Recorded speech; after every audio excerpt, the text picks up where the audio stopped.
د تاکال تاڼې په حدود قافله روډ باندې شوکمارانو د یو ډیلیوري بوای نه پیزا، موټر سایکل او موبایل چې کوم دی هغې د په ګن پوینټ باندې اغشتي دي او تښتېدلي دي.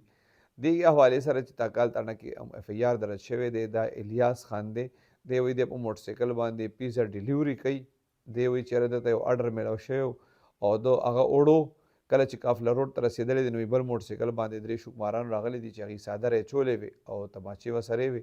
وایي چې ودرولم دی په ګن پوینټ باندې ارغمال کړی دی دنې موټر سایکل هم اغشتی دی موبایل هم اغشتی دی او کومه پیزا چې کوم د پیزې چې هغه بیګ وي په هغې کې چې څونه پیزې وي نو هغې هم ترې اغشتې دي او بیا تښتېدلي دي. دې حوالې سره بیا دې تللی دی د تاکال تاڼې ته.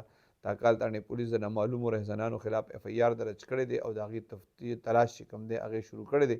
د پولیس وینا دا ده دغه ځای کې کیمرې هم لګېدلي دي. د هغې په مدد سره دوی به دا شوکماران پیدا کوي. څنګه چې ما تاسو ته ووایي مدعي چې کوم دی دا ډېر عجز هلک دی ځکه چې تاسو که کتلي چې دا ډیلیوري کوي نو دا ډېر غریبانان هلکان نو پېښور کې مطلب دا دی چې د دې شوکمارانو خو زړه ني ځکه چې اوس دا څو بایکي والا هلکان یې وویشتل مړې کړل هغې نه موټر سایکل یې واغست چې دا د پیزو والا چې کوم دی نو دا هم څه پیله واقعه نه ده. دا واقعات هم ډېر زیات شوي.